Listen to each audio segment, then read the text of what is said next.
welcome back to the Holosky podcast. We are your hosts. I'm Steven. And Kyle. And today we're going to do something different. I'm not going to worry about going through all the business because we have some very special guests with us tonight.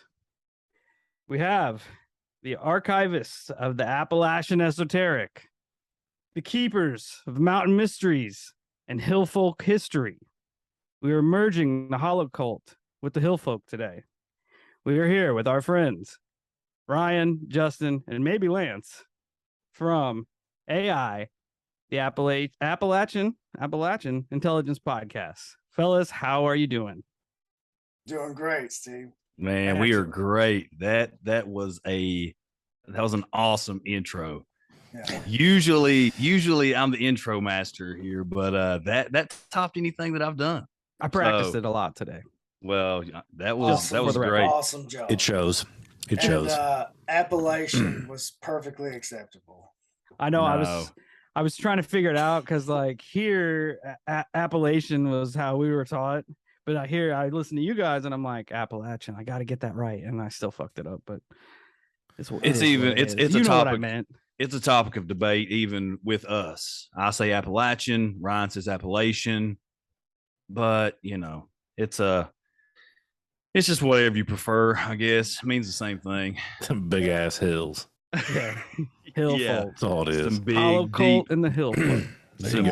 And I'll just grow myself a mustache. Really? We got to go there right off the bat. We got to go there. Tell everybody, tell the Holocult here. They may have tuned into your show because you guys had us on last month. Mm-hmm. Yeah. Yep. Not too long ago. Had good, fun conversation. But let everybody know where they can find your show right off the rip. You can check out AI Appalachian Intelligence anywhere you listen to podcasts, Spotify, Apple Podcasts. We can follow us on our YouTube, or you can subscribe to our YouTube channel and check us out on there at Appalachian Intelligence. You can follow us on all of our social media. You can go anywhere and type in Appalachian Intelligence, and our ugly mugs and everything we got to say about ourselves will pop up right on there. Hell yeah. So definitely do that, Holocult. Go check them out. Leave them some of them fine 5-star ratings you guys leave us. Help push them up. Lift them up. Yeah. Speaking of that, I want to say, go ahead. Go ahead, buddy. No, I do want to say, just for the Holocult out there, we really appreciate you guys too, because your hosts here of the your cult leaders here, Steve and Kyle, they really helped us out. They done us a couple solids throughout the month of August. They were gracious enough to come on our show and have a conversation there, which I thought was a lot of fun. They name dropped us a couple times on an episode or two that they did on their show. And also they dropped our names on an episode of the Confessionals when they were sitting down talking with the Tony Merkel. So, we appreciate you guys. We appreciate y'all giving them the audience to be able to help us out. So we appreciate everybody all the way around. Likewise. I mean, we also appreciate everyone jumping over and hanging out with you guys. I mean, that's what this community is supposed to be about. And that's what everybody that we kind of fuck with is trying to build. I mean, we all want to be, figuring shit out together, communicating, having a good time. For me and Steve, it regardless, it pretty much is a good time, other than whenever we have weird conspiracy shit calling our phones and trying to kick the door in and shutting off things and hacking into computers and all that stuff. Turns into a good time after a while. So after a little while, it kind of lucky, man. Oh, dude, wait till you start having downloads from aliens. That'll be cool. What? Man. No, I don't know if that's actually happening to me or not, but I hope for everybody. Hail Mary that one. Don't just like throw that in my face and then be like, yeah. I figure if anything, the more I talk about it, the more it'll maybe repeat itself, because that's what I'm scientifically trying to repeat it right now. So Oh, I You talked guys to- remember? You guys remember what I told you in the last episode? The power of life and death at the tip of the tongue. Well, I Yeah. told it happened to me, and then I told Steve about it, and then I mentioned something to the Discord about wanting to talk to Ed, who was the guy from the Spirit Convention, and so me and him chatted a little bit, and I explained everything that was going on. He called it a download. I don't know that I would, because it was just an image, but he's like, Google or look up this specific race of extraterrestrial.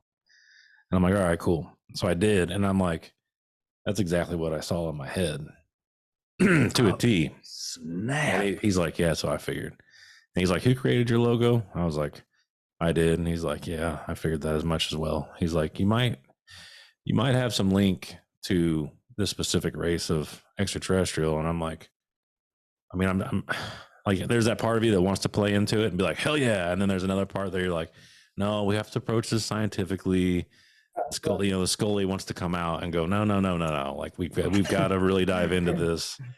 But I figure, I figure the more I talk about it, the more I acknowledge it. And then because I plan on diving deep into the specific race of extraterrestrial to see if it doesn't spark anything, if anything further were to happen, or if maybe if maybe it was just a thought that I had, because like I was telling Steve, I was laying in bed obsessing over something. I couldn't get it out of my head. And I'm pretty sure it had to do with the woodworking, just the way my mind gets. I get focused on something, I can't let it go. And all of a sudden, this image just filled my head, just took over. And I'm like, why in the absolute fuck am I thinking about this right now? Because I hadn't done any research. It was probably an off weekend for recording. So the podcast wasn't even on my mind at the time. I was focused on other shit, and it's just consumed my brain that night. Didn't scare me. I was just kind of like, man, that was fucking weird. Then I got together with Steve, and I told Steve about it, and he's like, bro, that fucking gave me goosebumps. And I'm like, I don't know what happened. What'd you say, Steve? Dude, that's crazy. I said it was weird when you were telling me about it. It was weird. And then like Ed pretty much pegged it, man. I told him the same description I told you, and he's like, check these guys out. And I did. And I'm like, fuck me. That's exactly what I saw. How do we know if they're good? Ed says they're good. So I trust Ed. Man, I Ed's our trust dude. Ed too, but I don't trust the aliens. I'm not saying I'm going to trust them, but if they're willing to hook a brother resident up. alien? Or is that No. No. That's a different. Ed and Rez Alien are not the same person. No. But Ed's somebody we've met, and I trust Ed. I mean, Ed's a good dude. He Ed's would smart, never. too. Ed is extremely smart, and I don't think that dude would ever steer us wrong, ever. No. So I mean, I take his word pretty serious. I don't. And he's got some stories of his own. I mean, wow. Some of the stuff he told us is bizarre, but yeah, I don't know. What I was going to say earlier, though, real quick about our reviews, I was going to mention something about the Bigfoot bong ripper. Did you see the guy in Discord was talking about getting a tattoo of that? Oh yeah, he messaged me a while ago, and I'm like, dude, if you get it, we'll promote it. We'll put it on the 100%. Show. So now he's out looking for people to draw him a bong ripping Bigfoot to get it tattooed. It's gonna be awesome. Which is solid. That is awesome. That is awesome. I might just get it tattooed too. I hope the puff of smoke that's coming out of Bigfoot is just the Illuminati logo. Oh, just in smoke. I know we are way off track here, but I had an idea. I thought about putting on putting it on Patreon, like putting superb top tier Patreon, like $5,000 one-time donation, and I'll get whoever the Patreon person is his name tattooed on me. Like I obviously fuck with that idea. Have a UFO and it's like abducting people, and the $5,000 tiers get their name on the people being abducted. Please, that's kind of cool. That's kind of cool. I think it's a money maker. I'm not opposed to that I'm idea. going to start a GoFundMe so that I win. $100,000 tiers.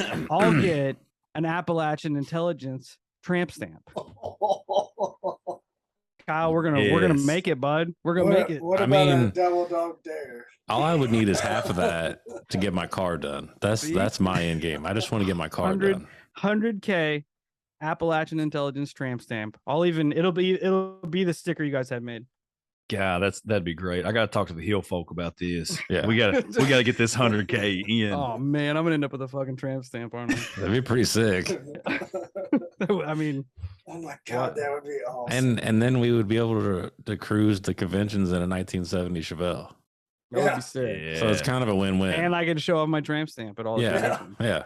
Dude, speaking of a 1970 Chevelle, It's the greatest car son, ever. it really is. I love the old Chevelles. Of course, my son, he has a 1978 Ford pickup. It's sharp, dude. Like it's a sharp little truck. It's 2-wheel drive, and he just got his license like 2 weeks ago. But dude, like I would have killed to have this truck when I was his age, driving back and forth to school. But and he loves it, but the appreciation there of just not old there. like it's Not just there. it's not Bro, I mean, he does. I've heard that Like, from he countless does like people. it. I've heard it from countless people. I know a dude that bought his kid a 71 Chevelle for his first vehicle. And the kid was like, the kid drove it for a minute and he was like, Dad, I don't want this car. I want one of them. Well, I don't remember what car it was, but we'll just say a Camaro, the brand new Camaro. He's like, I want that car. I don't want this car. And I'm like, that's not cool. You're not a cool kid. You're just not. You're just not. Sorry, kid. You're just not cool. You, kid. Yeah. It's just not, man. Like, Go get the adoption papers. I'm just, We're having a breakdown of You communication. can, oh man. you I can never still loved leave. you. You can still leave kids on the doorsteps of churches in the state of Nebraska up to the age of 17. Where are we going, Dad? shit. Nebraska. Why are we going there? Don't worry about I it. don't know. That's My like son- my oldest boy turned 16 the end of this month, and he just blew his knee out playing football. So he's in a full leg cast, and he can't drive. So he is one super bummed 16 dude, year that old, sucks. almost 16 year old. That sucks. First game had solid game, just making boss moves. Next practice, tore out his meniscus and his MCL. Oh, Just destroyed it. He had surgery last week, but he's recovering well. High spirits. Bummed he missed Good. out on his sophomore year, but got to heal it up and he'll get back in it. Bringing it back around. So, back to you guys. Let's tell us a little bit about how you guys got into the paranormal, if it's always been something you've been into, and what brought about you guys starting your show. Actually, when we first started the podcast, me and Ryan, we worked together, and we were having these just like really intense conversations at work. You know, we would dive into these certain topics and sometimes debate back and forth with each other, or just bring about some of these things. And we started noticing that the other guys at work, you know, they were jumping into the conversation and adding their opinions on this and that. And for them, just sitting back and listening to us on break, or, you know, while we were doing some of these smaller little things, they were just getting a kick out of it. I mean, we were extremely entertaining to them. So we talked about it probably for a few months before. I mean, we didn't make any moves toward actually starting a podcast other than us talking to each other and saying, man, we should really start a podcast, you know, because that's the entertainment that we both enjoy. You know, we spend 8-9 hours a day consuming podcasts of all different types. So we started doing this, and the conversations that we were having, you know, they didn't always center around the paranormal or, you know, all these. They were just, you know, sometimes physics, science, space, you know, just religion, whatever. So we first started in our first episode we sat down to do. I was like, well, we're AI Appalachian Intelligence. Maybe we should do a first one and call it AI Artificial Intelligence and just talk a little bit about artificial intelligence. That was a terrible mistake. We have no idea about our. That was stupid. Yeah, Like, if any of you guys do go check out our show, just skip number 1. It's fucking terrible. Skip like the first year of ours. Yeah. Took us a minute to find our footing. Yeah, oh, yeah, for sure. well, you know, we're still trying to find our footing. You know, we don't we love talking about the paranormal, but we don't really pigeonhole ourselves there. You know what I mean? Like, we talk conspiracy, we talk society. The majority of what we talk now is the paranormal and cryptids and UFOs and you know, just weird Appalachia is what we love more than anything, because you know, where we live, it's some of the oldest mountains in the world. The history here is just unreal. It's unbelievable. We go in everywhere, you know, all the way from the natives and some of the things that they did, the natives, how they wouldn't settle in this area of central Appalachia. They would use it as hunting grounds or to farm in certain seasons, but they wouldn't settle here. They called it dark and bloody ground. So when you had white man coming in, when you had the first white settlers coming into Appalachia, it was almost like it's an area and a region that was never supposed to be tamed. You know, like it was like they came in, they dug out their place in the mountain, and our ancestors, you know, they just refused to move. Like, we're here, we'll take on whatever's coming our way. We don't care. And, you know, it brought about that Appalachian toughness that you see. But with that, there's a lot of weird in Appalachia, man. There really is. Everybody has a story. Everybody's mama or papa has some kind of big crazy tale that they can tell about all these different things. And when we first got started, or when we first took that route into the paranormal, we started talking about it and realized we have a lot more fun with this than we do anything else that we talk about. So why don't we settle here? At least the majority of the time. Right, Ryan? Yeah, because I don't even believe in ghosts and stuff like that. I mean, hopefully, you know, I can be proved wrong, but if not, whatever. I'll just say, told you, Justin. Goddamn. But, you know, and like, keep going back to what you were saying, Justin, and just because we're still here, we're resilient of these mountains. We've never tamed these mountains. No. Still, no, yet. for They sure. Still, I mean, there's floods that wash freaking towns away, and you know, we will never tame these mountains. It's probably never meant to be here. Well, you look at the resources that come out of here. You look at the coal mining. You look at the railroad. You look at all these things, and still you have all of these. They're rare now, but you still have disasters that go along with that, and you have disasters because you're in these mountains that I feel like can't be tamed. I mean, and I know that sounds like a weird way to put it. And shoot, I'll throw another podcast out there. There's a great horror anthology podcast that I love called Old Gods of Appalachia. The people that do the show are actually from a town about an hour from us. And just the premise of that show, you know, going back to these entities and these dark you know, these dark entities that were here before any person decided to step foot, you know, all this different stuff. Like I don't feel like they're far off. I don't feel like it's far off from the truth. You know, we know, I mean, we done an entire episode about granny witching and Appalachian folk magic. Like, we know Appalachian folk magic are still in our families today. Like, I've watched my mama do all kinds of crazy, like, herb healing and like all these different superstitious things that you grow up with and you don't think anything about it. Like, you that's just normal. You know, you mix a little Jesus with a little bit of witchery and you have the majority. Yeah. Like, no joke. Like, little herb magic here, a little book of Psalms here. and that's how it works. Yeah, I fuck with it. I fuck with it. That's where hope and a prayer came from. Yeah. I'm constantly digging into like Illinois history and shit to see if there we ain't no got fucking our own. history here. Yeah, pie saw The birds. giant As turd. good as we got. That's fact. I don't know. There's probably giants in your guys' area. It's trying to build A some lot of mounds or mounds. something. Yeah. Cahokia Mound's massive, just up the road. Well, I hope there is giants. Let's go find them. Hope they're still walking around. They're probably buried. There's probably some buried in those mounds. I don't know if we'll be digging those up anytime soon, but No, it's whole There has to law, be. federal laws and stuff. That yeah, it's just getting away. Oh, wait, Illinois doesn't have any law anymore. I saw that news. That's true. Yeah, That's true. We read the news, guys. You can do whatever the fuck you want up That's there. I Like, forgot. It's the holy Wild shit. West.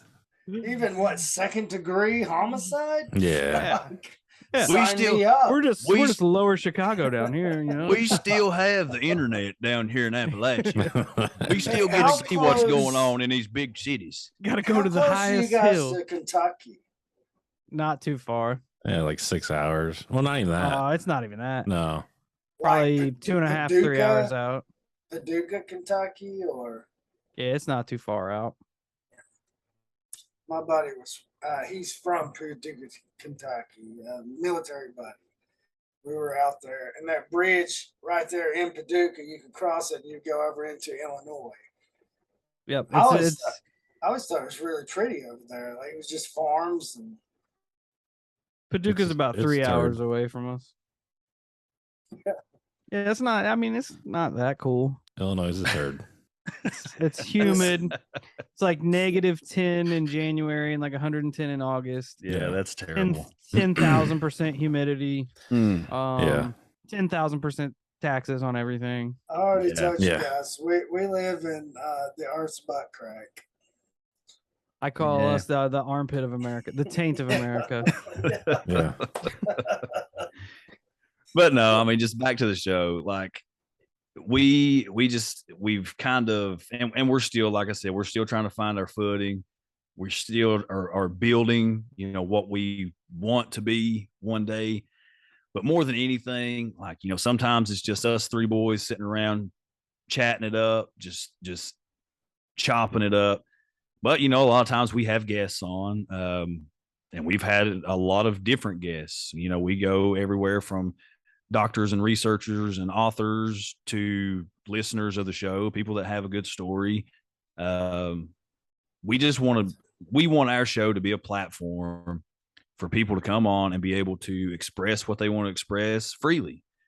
I was just talking to Ryan today. I'm never going to debate a guest that we have on the show ever. I will never debate a guest. Like whatever you have to speak on, whatever is important to you, I wouldn't have invited you on if I didn't want to hear it. Even flat earthers. Even flat earthers. No, Ryan, I cannot Ryan. make that promise. No, Yes. I don't make that promise. But Hashtag fuck those you want to guys. know why Appalachia is the stereotypes that it gets. Like it has some typical stereotypes that you hear all the time, like dumb hillbillies, don't have any education, don't understand things, can't add 2 + 2.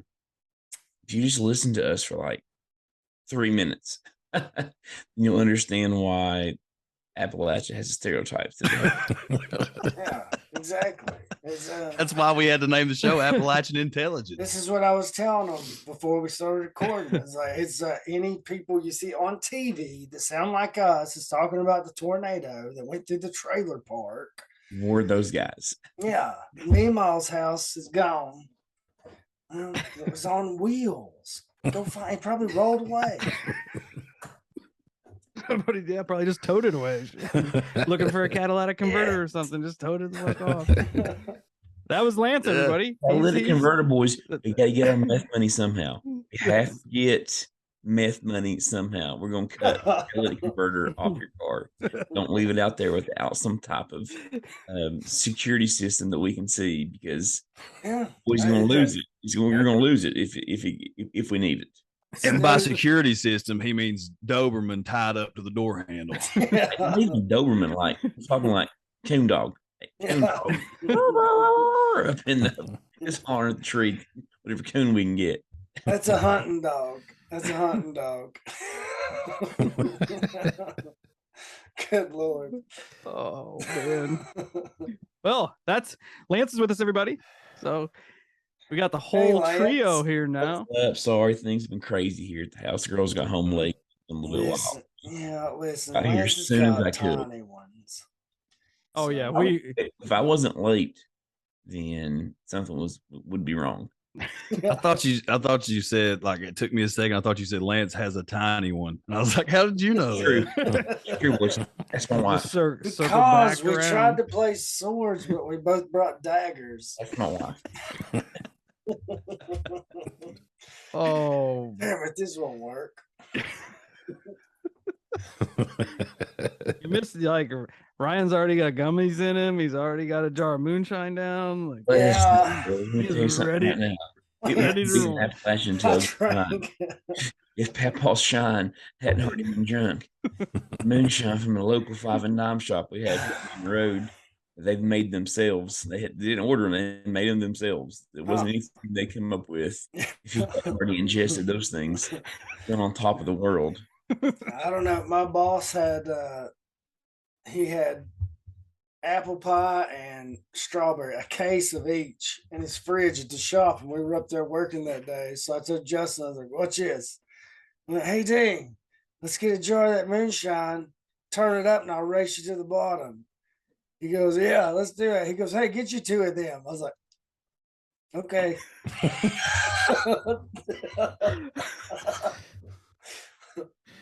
Let me tell you something. We've got one of the greatest bosses in the world. I love that man. That's awesome. Yeah, we Yeah. do. It sounds pretty solid. It is. We like everybody we work with. We all get along. We all work great together. And it's not that many of us, but man, it's awesome. It's good to work with a good crew that you can get along with. I get along with my crew quite a bit. Yeah, I that just means wish a lot. I just wish I didn't have to do it every day. Yeah, If I could would- just, I would much rather hang out with this crew every day. yeah, if I could just Oh, like yeah. podcast Yes. full time, that'd be Yes, That'd Steve. be We are way on the better. same page, man. way better. Way Come on, more Hollow. better. Way more Hollow gooder. Cult, we need you to spread the word. Come on, gosh dang. On my So- heck. Have you fellas, any of you had any paranormal experiences that you'd like to share? Because that's kind of our shtick, so we probably should go through that. All right, We Justin. know Ryan doesn't believe in ghosts or All right. flat Earth, so those two are both been knocked off. Just let them know about the Shadow Man. Yeah. That actually, I'll keep this as brief as possible because I know we've got other things we want to talk about. But when my son was born, he was a newborn.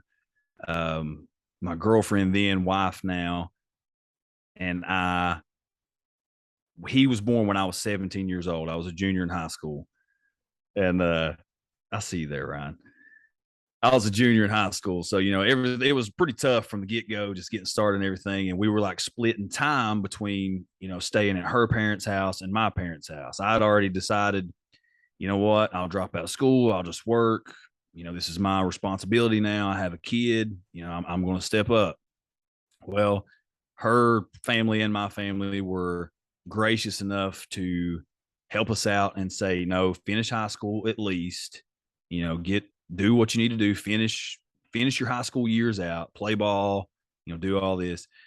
Anyway, growing up, you know, living at my mom and dad's, at my parents' house, you know, I was always a little spooky, creepy kid. You know, I loved the creepy. I loved horror. I loved all these different things. But I would also like, He's what we call a bush beater. Let me interject here, fellas. Everything he's about to tell you, like Justin and I grew up together. Like I'm a no BS type of guy. If you're trying to BS me, I'm probably gonna call you on it. Don't come at Lance with your bullshit. Exactly right. I can actively, like, even today, 15, whatever it's been, shit, almost 20 years later now, I can actively remember him coming to school, coming to practice, like us having us at his house, coming up, just hanging out, whatever, after school, after practice, whatever, just chilling. Him telling us this stuff and us actively telling him, you're crazy. This isn't real. There's no way. And then being in the room with him and seeing that beautiful red-headed, pale-skinned face just change completely when some of the events he's about to tell you all, like, there were times I was like, all right, we got to get out of here. Like, no BS. Like, what he's about to explain to you all, he experienced it. I was around, and I was one of his grooms in his wedding. We're boys. We go back, and we would call each other on stuff. Like, we're not going to just BS each other. If something's going on, like, if we, if I'm trying to BS him, he's going to call me on it. I'm going to call him on it. This account that he's about to give you all, I will verify, I will back up, I will say absolutely 100% this is real. I love it. Love it.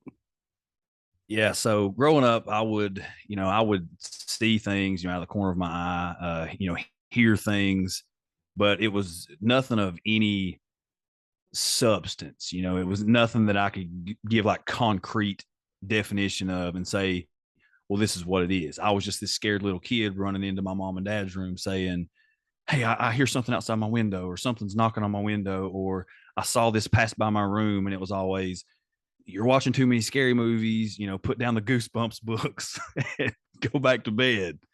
So, I just grew up thinking, okay, I'm just a scared little kid having these night terrors, whatever.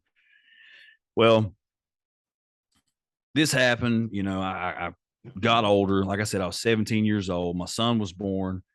And when he was a few months old, he started reacting to the ether just in weird ways. Like, 1 minute he would be sitting in his walker or his bouncer or something like that and staring off into space and just start dying laughing, chuckling like somebody was playing with him, nobody being around him. And then other times he would just start screaming, shaking, like couldn't calm him down. So, that was a little weird starting out. Well, even though we had a kid, my parents were a little more traditional. So at night, Monica and Connor, he would sleep in his crib some nights, but he also had colic. So as soon as you would lay him down, sometimes he would start crying and screaming and going on.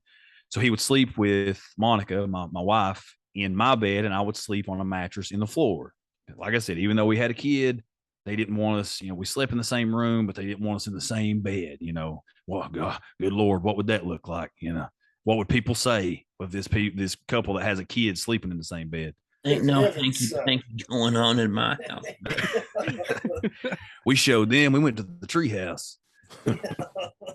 Anyway, it all started out really small. Everything started out really small.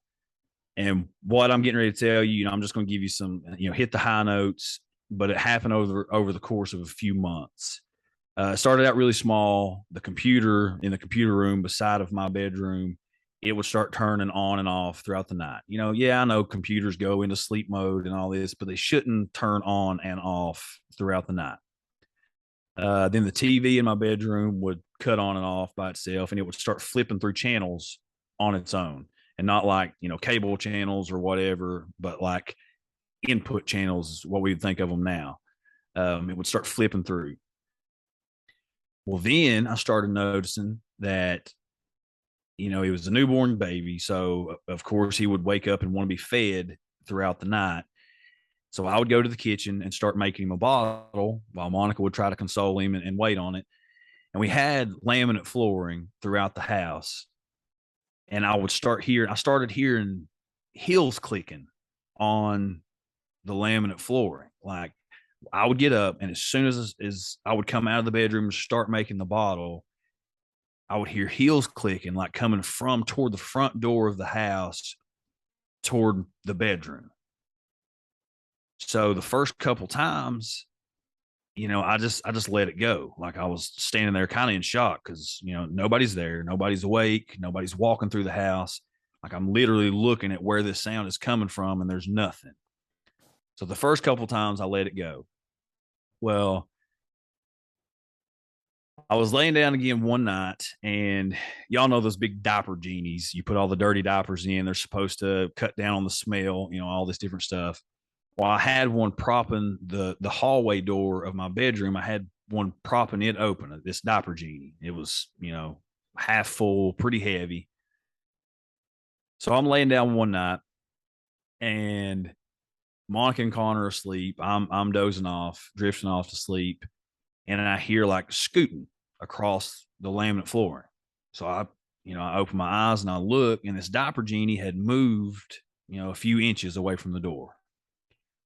So I'm like, that's weird. I mean, it's going to take a pretty good draft to move this big heavy thing. So I just got up, I put it back in place, and just, laid back down, started to drift back off. Well, I heard it again. This time I opened my eyes, and not only do I just hear it, I keep hearing it because it's coming right at me, scooting across the floor. Like I'm literally watching this thing move across the floor toward me with nobody around it. So I jump up, I move the diaper genie over out of the way, and around this same time, my newborn, my baby starts screaming, going crazy. Can't console him, none of these things. Well, around the same time, I was making another bottle one night, heard the heels clicking again, and decided, nope, I'm done with it. I'm beating this thing to the room.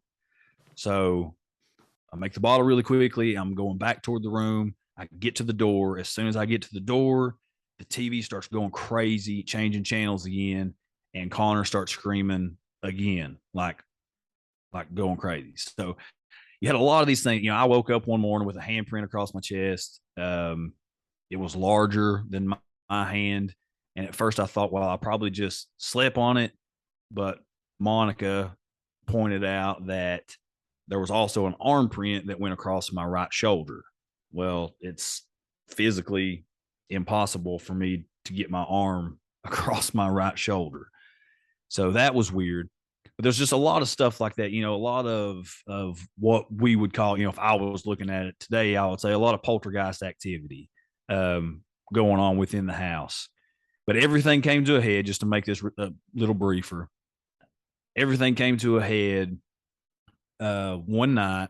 My parents went out riding ATVs with some friends. And it was just me and Monica and Connor in the house. And, we never got alone time. When you're living with parents, you don't ever get any kind of alone time. So we put Connor to bed, laid him in his crib, and we decided we were going to sit down, watch a movie, have some mommy daddy time, just relax a little bit. So we put him in his crib, and we sat down on the couch in the living room. And the way that it was set up, I could look from this couch through the computer room into my bedroom, but his crib is over in the corner, so I can't see where he's sleeping. So we put the baby monitor up beside of him in his crib, and we put it up behind our heads while we're watching the movie. And we start watching the movie. We're kicked back, we're relaxing, and all of a sudden I hear like whispering, like mumbling, whispering over the baby monitor. So I'm like, whoa, wait. So I mute the TV. I'm listening. It stops. I get up. I walk in. I check on Connor in the crib. Everything's cool. So I'm like, okay, there's strip jobs closer around here. Maybe it's a CB. There's some kind of frequency that's coming across the baby monitor. We can probably write this off. Well, I sit back down and it happens again. Well, this keeps happening like 3 or 4 different times. And every time, I get up, I go check on him. Everything's cool. I sit back down, happens again. Well, finally I was just like, you know what? Next time it happens, I'm not muting the TV. I'm acting like I'm not even paying attention to it. Something's like, I just had this feeling. I just had this feeling in my gut at this point, like something's not right. There's something going on that's not right at all. So it starts up again a few minutes later. I leave the TV going. Monica's just looking at me wide-eyed. I take the baby monitor, I put it really close to my ear, and I'm listening, I'm concentrating, and I'm trying to see if I can understand anything that's being said. And then all of a sudden, like, and I don't know if it was a specific word that was said or spoken, but all of a sudden across the baby monitor, I hear, and I'll try to recreate how it sounded to the best of my ability, but it just sounded like, "No," and my heart stopped. I mean, it doesn't matter how many times I tell this story, I get goosebumps every time. I jumped up off the couch. I went into primal instinct mode then, like something is legit wrong. I've got to get my kid and I've got to get out of here. Something's wrong. So I jump up, I bust into my bedroom. I bust through the door and I'm looking over toward the crib. And when I look, I dead stop because hovered over the crib and leaning over is this black mass. It's featureless. It doesn't really have a specific form. I mean, it looked humanoid, but it was nothing specific about it. But even though there was nothing specific about it, I can tell you somehow that it looked at me and it gave me this sneer, this smile. And dude, I can't tell you another thing that happened. I literally blanked out. And the next thing I remember, I was at the bottom of the holler in our vehicle with Connor in his car seat and Monica in the passenger seat, heading out of there. I didn't go back for weeks. I'd have been cry chopping the fuck out of that bitch. Well, I may have. I really can't tell you what I did. I know that I got Connor, and I know that I didn't care what was there or standing in the way. But I seen that, and the most instinctive, primal fear and feelings came over me. Like, look, this thing is between me and my kid. Whatever it's doing, I can feel the intent behind it, and it's not good. Right. You sent that old Benny Hinn Hadouken. Did you happen to notice how much time had passed from the time where you like blanked out to the time you were at the bottom of the holler? No, I can't tell you how much time passed. But I wasn't really keeping track of the time there either. So, like, especially with all that shit going on. Yeah. Did all that activity start up just after your son was born? Just after. And I can tell to note, he is a magnet. An absolute lightning rod for paranormal activity now. Connor, his son. Yes. Are you sure it's paranormal? Pretty sure. Because I think I know exactly where Steve's going with this. I know where Steve's going with it too, and he doesn't experience anything. It's weird, dude. He doesn't experience anything like on a regular basis. Like we can go, if we go on a paranormal investigation or whatever, dude, he can call him up like he's ringing up an old buddy on the phone. Like, no joke. That's how it is. It's weird. And here's the thing, Steve. Justin, tell him the streetlight story and just kind of give some. Well, here's the thing, Steve. What goes on? Just to know Connor, a demon would probably get bored of haunting Connor because Connor would be like, "Oh no, it's probably like a demon or something." Just the demon would be like, "God damn unimpressed. This isn't even working." Dude, he's so chill. I've been diving down a ton of fucked up UFO abduction stories. And one that I've picked up and I've been looking into, this couple, they had an older kid, probably 3 or 4, and they just had a new baby, moved into this new house. After the baby was born, shit around the house started moving, like classic poltergeist activity. Stuff would get thrown off the walls. They'd put shit in one area and it'd be moved to the next. Well, then the baby, who was just a month old, they'd put it down in the crib to go to sleep. Yep. The mom would come in, and the baby's not in the crib. They find the baby under the crib. So clearly a month-old baby can't get out of the crib. Happens Yeah. again. They find the baby behind the door in the bedroom. Happens again a third time. So now they're thinking that the older brother is going in, just doing older brother things, like trying to get him out and, play with him or whatever. One day while the dad and the older brother's gone, happens again. Baby's moved across the room after she puts him down. Anyway, long story short, what they think is poltergeist activity.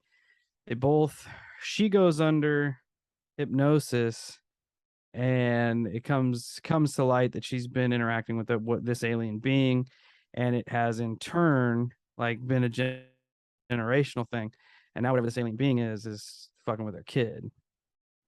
So that's kind of where my mind was going when you were telling me that this all started when your son was born. Not to plant that seed in your brain or anything, but it was. I'm gonna end up doing an episode on it. I just haven't got there yet. That was the first thing I was thinking. Like, as soon as the kid was born, then all this shit starts to go on.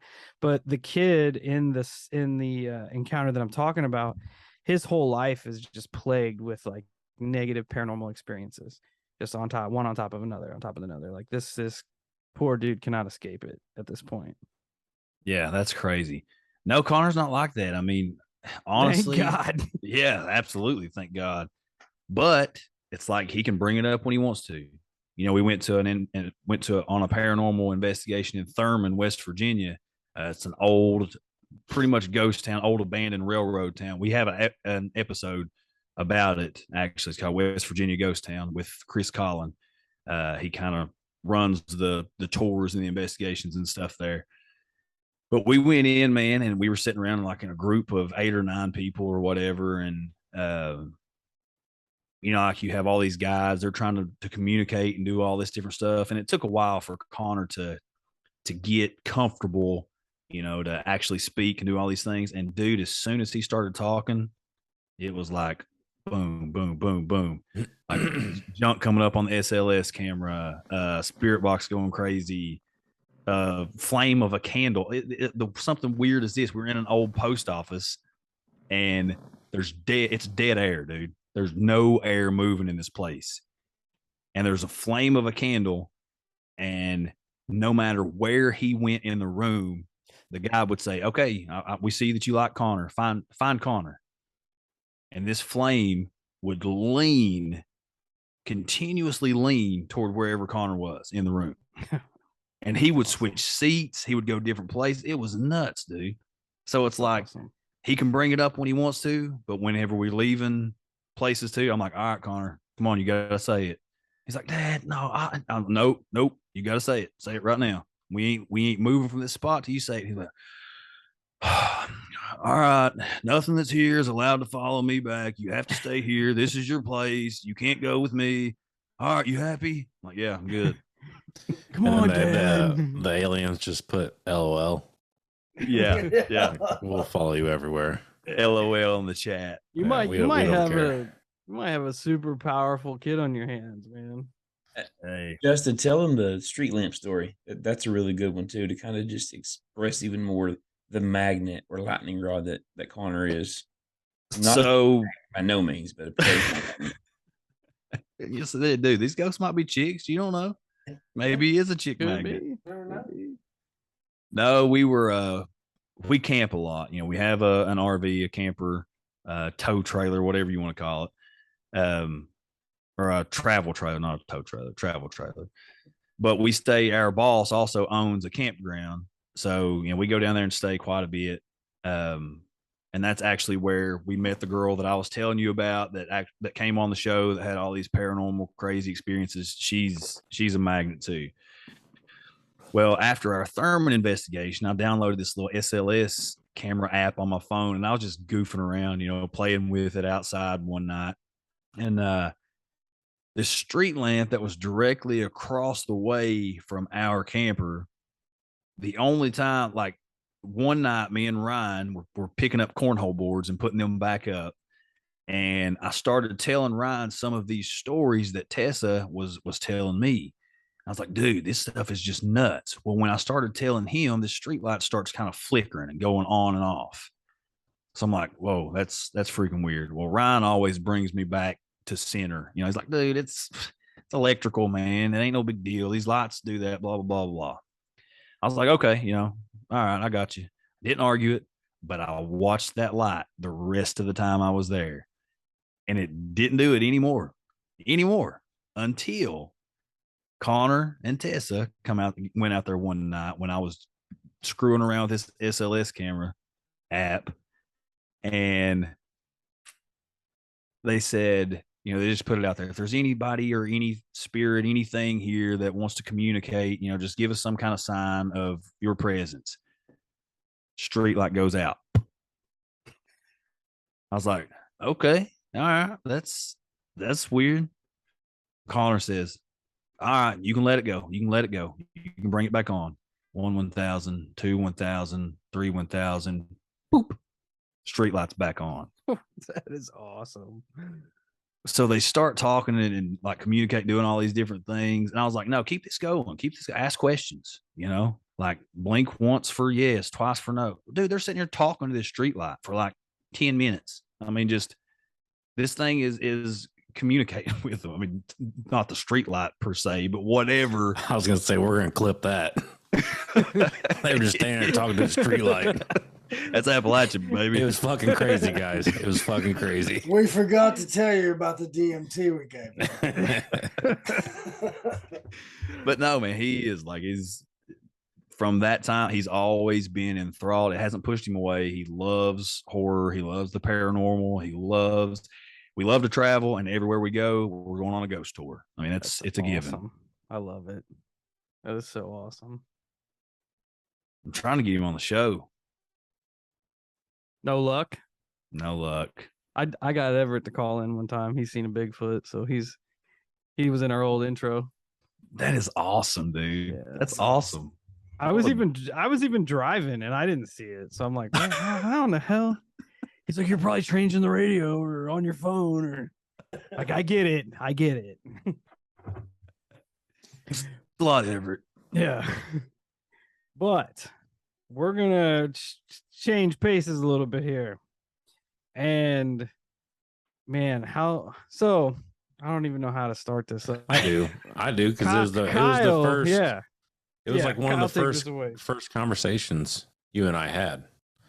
You sent me. I don't know if we chatted a bit before that, but you sent me the pictures, and you're like, "Have you ever seen anything like this?" And I'm like, "No, I haven't." I'm like, "It looks old, like super old." I was like, "You know what? You mind if I get them pictures and I'll send them to Steve?" Because Steve has a lot of knowledge on natives and stuff like that. And then if that doesn't work, I'll post it in the Discord because there's a lot of smart people in there. So that's what I did. Took those pictures, posted them, or sent them to Steve. Steve's like, "I don't have a clue what those are." I'm like, "Okay, that's weird." So then I posted it in our Discord, and nobody in Discord could peg it. And then I'm like, "Bro, nobody knows what the fuck this is." I'm like, I don't have a clue. It's awesome looking, absolutely awesome looking, but I have no clue. And if Steve doesn't know, I'm definitely not going to know. And if the people in Discord don't know, then we are shit out of luck, because there's a lot of, like I said, there's a lot of smart people in there. To touch base on this picture Kyle's talking about, I can't even like describe it with any justice. It's almost like this. It's like this. Is it limestone? Like this limestone cliff face, and it has all of these carvings into it, and it's almost like reverse carvings. Like it's raised up out of the rock.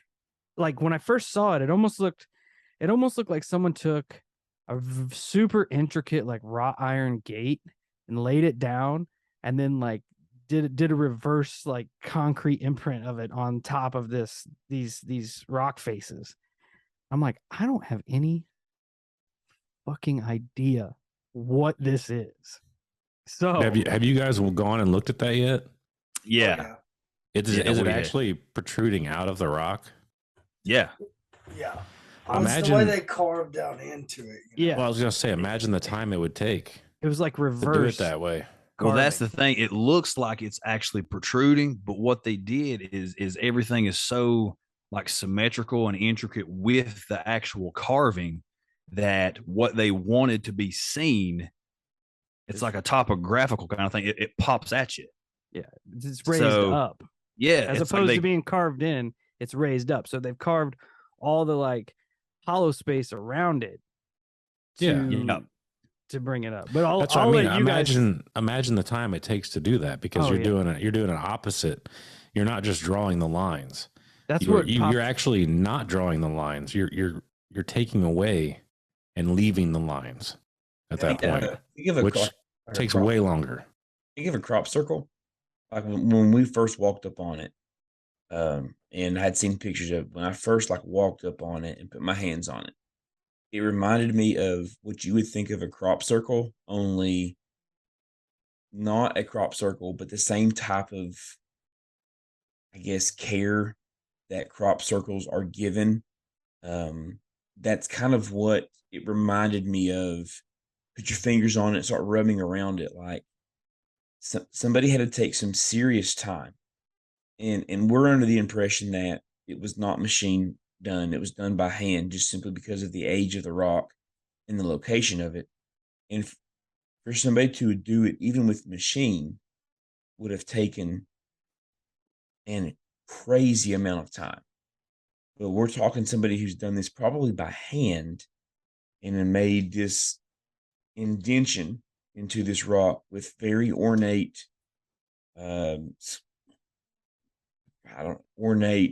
precision, I guess, very ornate detail. It has taken somebody a long time to do this, and it's like the location that it's in, the way that it looks like. It's when Justin brought this to us and said, "Hey, let's go check this thing out." In my mind, I was like, "Okay, I'll go hang out with the boys. We'll go see what it is." I don't expect it to be very much. It's probably something that's been there because of strip mining or some whatever. But when we walked up on it and I saw it and I put my hands on it and I started rubbing around the detail of it and seeing the topography that was within the carving, I was, holy, like this took somebody some serious or people some serious time to even start something like that. And then the detail that is within it. I mean, it's even today, even with some of the information, I guess, that has come because of it, I go back to that carving and I'm like, why in the world would somebody waste so much time putting so much detail into a rock in the middle of nowhere? That was my first thoughts too. Like, because I've only seen it in pictures, but I'm like, if this is man-made and hand carved, they're trying to get something across that's extremely important. Yeah, because the amount of time and manpower it took to carve this out, and it's not just like a single carving. It's like intricate, like highways of lines and shit on this rock face. I'm like, if this is man-made and man carved, they're trying to put forth something very important about this rock, about this area, whatever it is. I'm like, this is fucking beyond me. I sent the pictures to Derek Olson of megalithic marvels just because I was like, I know this isn't megalithic, but this dude's out in the field all the time in Peru and Egypt and all of these different places. Like, he's bound to have come across something that looks similar. So I sent it to him. He put it on his story on Instagram. It was like, hey, if anybody knows what this is, let me know. Crickets. Like, that's the thing, dude. Nobody knows. And, kind of like what Lance was saying, and just to give a little preface, just to kind of explain a little bit behind this, I was talking to a local guy, husband and wife, and fans of the show also while we were camping. And, we started talking about, I was looking at doing like a little mini documentary about the Russell Fork River. It's like just a stretch of river that runs through our town, runs through the Breaks Interstate Park, runs really, really close to Hellier. And I know, like, people in this field, y'all have heard of Hellier. I mean, it's if not, go watch it, go check it out. Like, Hellier's just a hop, skip, and a jump across the mountain from where we are. So this river that runs through there, I was looking at doing this little mini documentary about all the weird stuff that happens along the river. You know, the railroad tracks and the main roads and the mines that are close by. And there's all these weird stories and awesome like native history that comes from around this. So I'm talking to Chris and Melanie Byers, give them a little shout out here for leading us down this trail. And he was like, dude, have you seen these rock carvings up here on the mountain, like overlooking town? I was like, no, I don't know what you're talking about. So he shows me the pictures, and I was like, dude, that is nuts. I've never heard of that in my entire life. You know, I've lived here since I was 4 years old. I've never, ever heard of this. So I started asking around and talking, and, you know, a few people have heard about it or know about it. Even fewer people had ever actually been to see it. And like 2 people had actually looked into it at all. So we're just like, you know what? We're going to go check it out. And here's the crazy thing, man. Like, again, I was excited about it because we have something like this here in our hometown. Nobody acts like they even care about it, but this is awesome. We got to go look at it. And maybe it's because I have a podcast where I mean, this is something really cool to jump into. But I feel like Good even if content, content, great content. But I feel like even if we didn't have a podcast, this is awesome. Like, this is worth checking out. So we keep putting it off. Like, you know, we have things coming up here and there. Our schedules are super slammed all the time. We finally decide, you know what, screw it. We're going to check it out on this one Sunday. Well, just so happened it was pouring the rain that entire day. We were like, screw it. Just we're going. Well, dude, we get up there, and when we first find this rock, and we had no idea where it was. We were just following these messaged out directions from Chris, you know, the guy that told me about it. Well, we find it, and dude, no joke. Like, when I first stepped up to the rock, actually, when I first realized, okay, this is what we're looking at, for me personally, I can't speak for these boys, but for me, it was literally like a shamanic experience. Like, I could feel every raindrop hitting my skin. Like, it was just like I could fly off of this rock right now. It's so weird. Well, what made it even weirder talking about that is me and Steve are messaging back and forth, talking about the rock again, you know, just like coming together and see, you know, have you found out anything? You know, what's your thoughts? You know, what's your theories? All this different stuff. So Steve had put it in some geology forums and seeing what people had to say on there. And one of the things that he sent me that a comment that somebody had left was, "This is where the old gods meet." And dude, when he said that, my skin, like, I got goosebumps when you said it. I mean, but what made me like get so like, oh my God, was the feeling that I got when I was there. So when you said that afterwards, I was like, oh my God, this is nuts, dude. It's nuts. But this rock carving, and you guys are more than welcome to put the pictures up, you know, I know you already put it in Discord and stuff, but you know, you can let the folk, you're the hollow cult out there, check them out, because we really would like to know more information. I mean, we have theories because this rock has led to other things. We challenge you guys to figure out what those carvings are. Please. Oh, did the guy in those forums elaborate as to why he said this is where the old gods meet? No, There's nothing more from it. He's very mystic about it. Yeah, just I wonder if there was a purpose behind that, or if it was just somebody spouting shit. I wonder if it was Steve. It was not me. I was just trying to. No. I'm like, what? Steve from Old Gods of Appalachia. It might have been.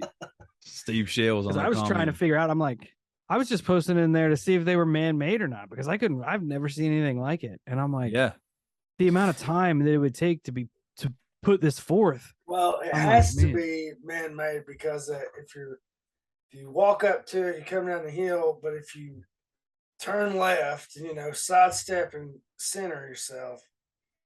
In the bottom right corner is a figure of a person. And in the upper left corner is a figure of a person. Yeah. That's so awesome. Yeah. But yeah, I posted it in. man-made.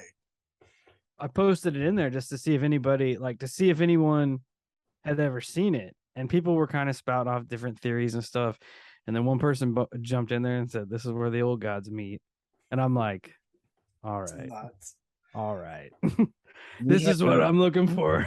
We had another, it's actually my brother who kind of said that who had watched a fan of the show Ancient Aliens, and he had told me, he was like, that kind of reminds me of any time that they find Native American carvings and it had some of the same type of features on it, that the Native Americans always kind of liken that to a place where,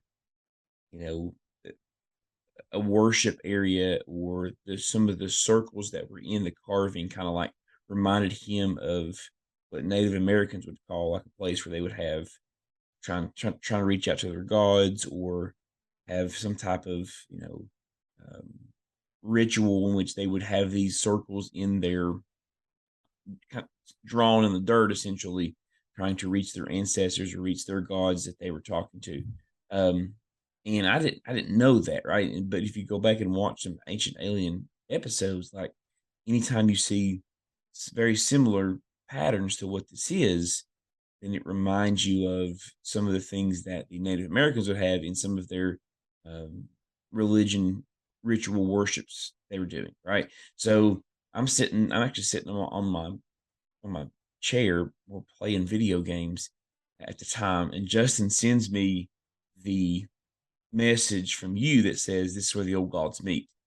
And I was hoping, like, when we started sending this to people, I was hoping for that, like something like that to happen. Like in my mind, I was hoping for some type of, I don't know, just old gods, ancient type of information that showed up.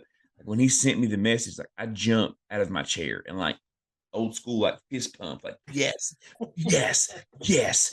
we've got it. Like we found something. We've got a connection here. Like whatever it is, that I was excited to see that somebody interpreted the rock in that way.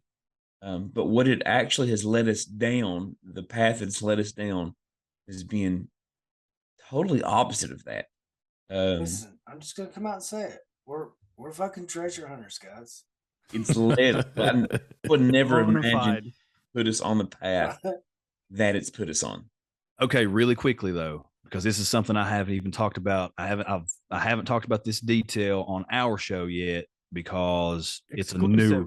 this is exclusive Holocult content right here. Yes. I just found out this detail. So I was talking to a family member of the guy that actually he either owns the property or he owns the property that kind of butts up to the property. I'm not really sure how it all works. I wanted to go look at it, so I went to go look at it. I didn't care who the property owner was.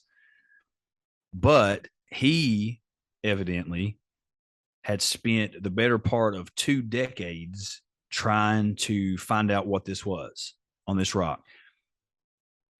Well, he got in contact with a tribal elder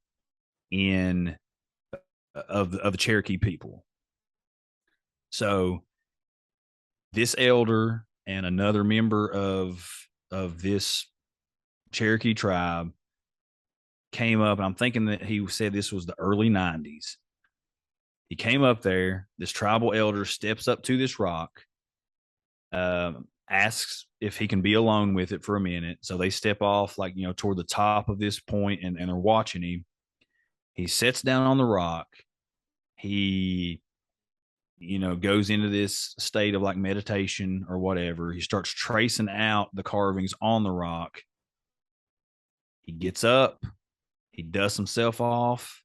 He walks by everybody else, walks out of there, doesn't speak a word. Nothing. Doesn't say anything. Creepy. It sounds terrible. Creepy. What does that mean? Like, I have no idea. Usually not good. Or he has the greatest sense of humor of all time. He's like, just I'm really gonna fuck with this guy right now. trolling him. Just gonna walk by everybody and I'm not gonna say anything. So, but even if it does go to treasure,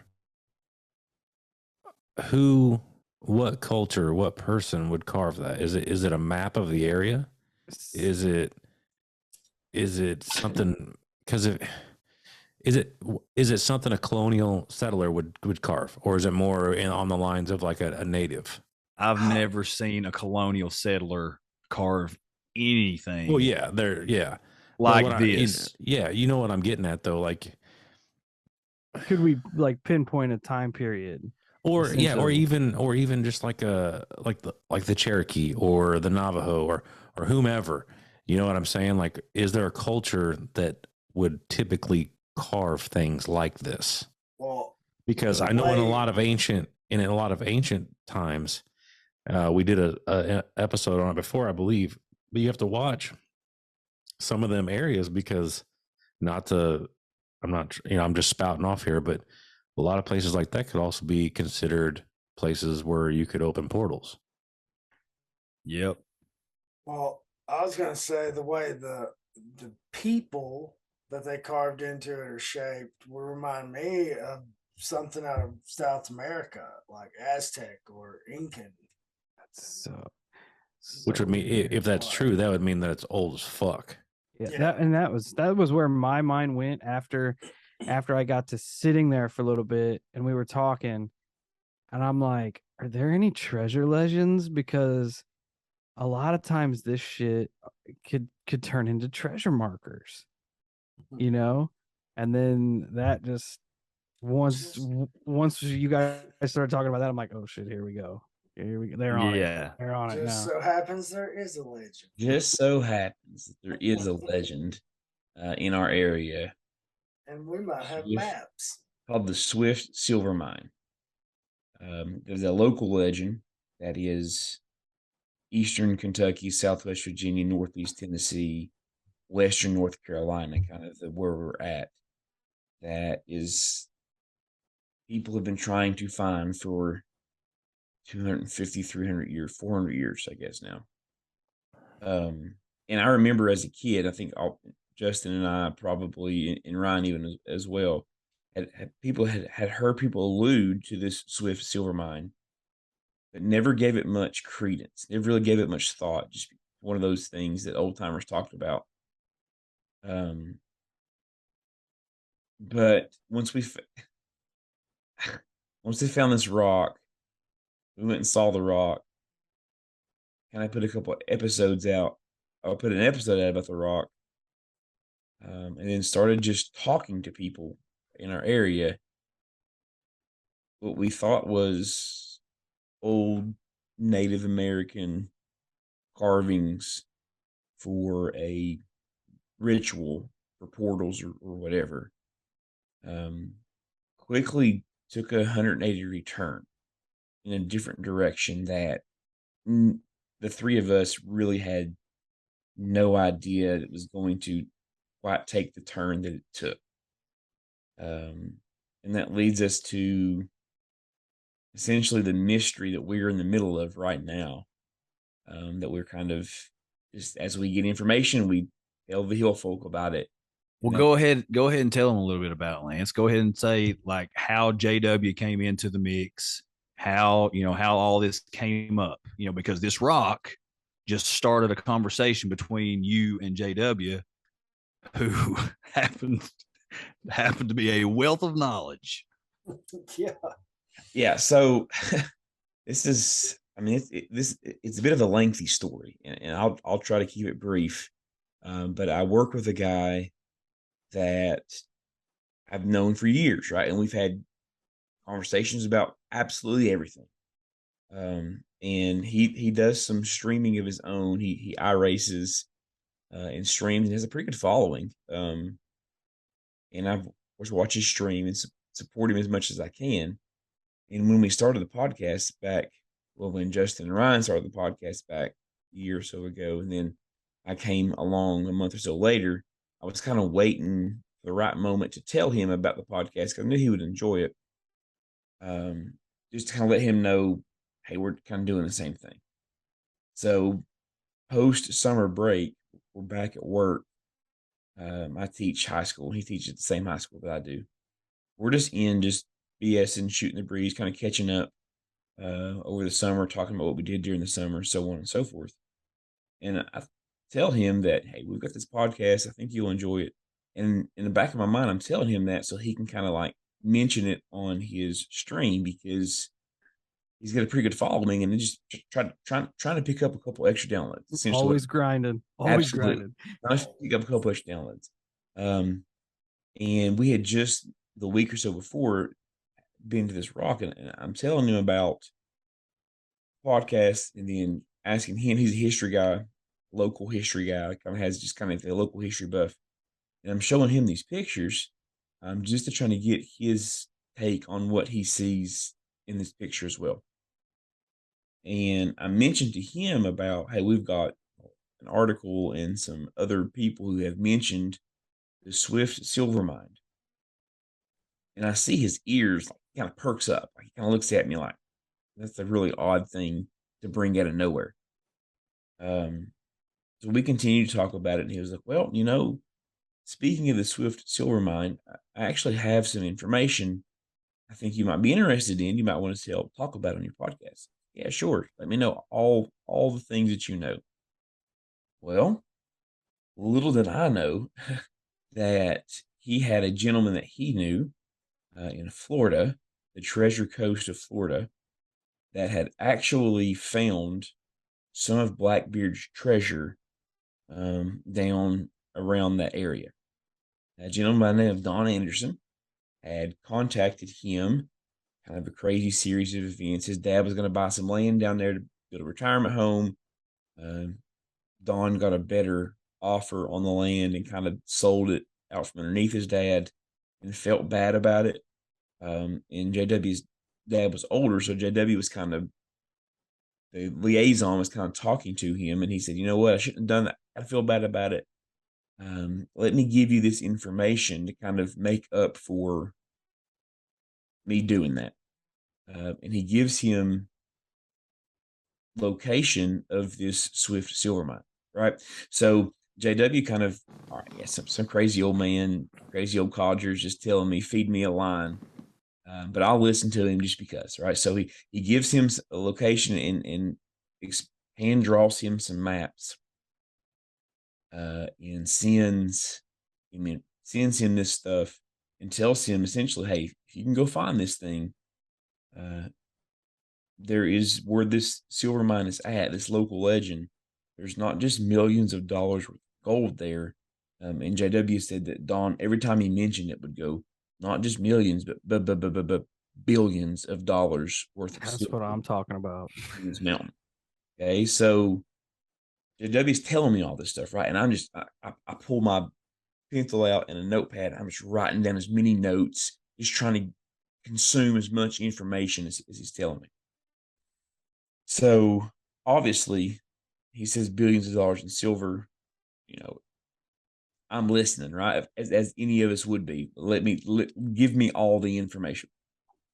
All right. So there's an area here, a mountain here in our area called Pine Mountain, which is kind of a big mountain, kind of the focal point, I guess, around that. Everybody has been looking for this Swift silver mine. Now you can Google Swift silver mine and you will find this information people have been looking for hundreds of years. Well, JW tells me, he's like, hey, Swift silver mine on Pine Mountain. Don tells me that it's not on Pine Mountain. It's in this other location. And okay. All right. So we kind of talk about where this is at. So I ask him, once he kind of gets done telling me about the area, I say, well, JW, how did you know this guy wasn't just like giving you a wild goose chase? How do you know he's not sending you on a wild goose chase? He's like, well, I had the same thought.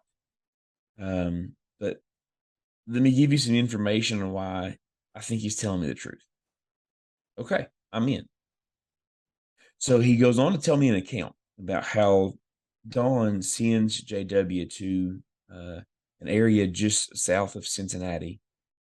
And he says, now, if you go to this area, X marks the spot on the map. There's a Civil War gold here. I have done my research. I found all these things, but I can't find the land deeds. I don't know the landowner.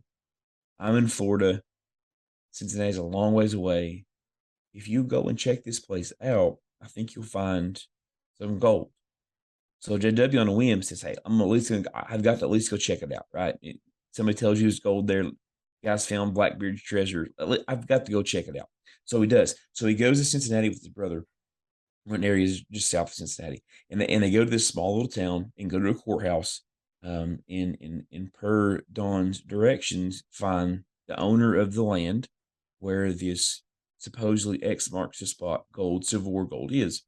And Dawn had told JW that he was doing some dowsing, and then you want to talk about Appalachia at its finest, but he was doing some dowsing and had dowsed on the map.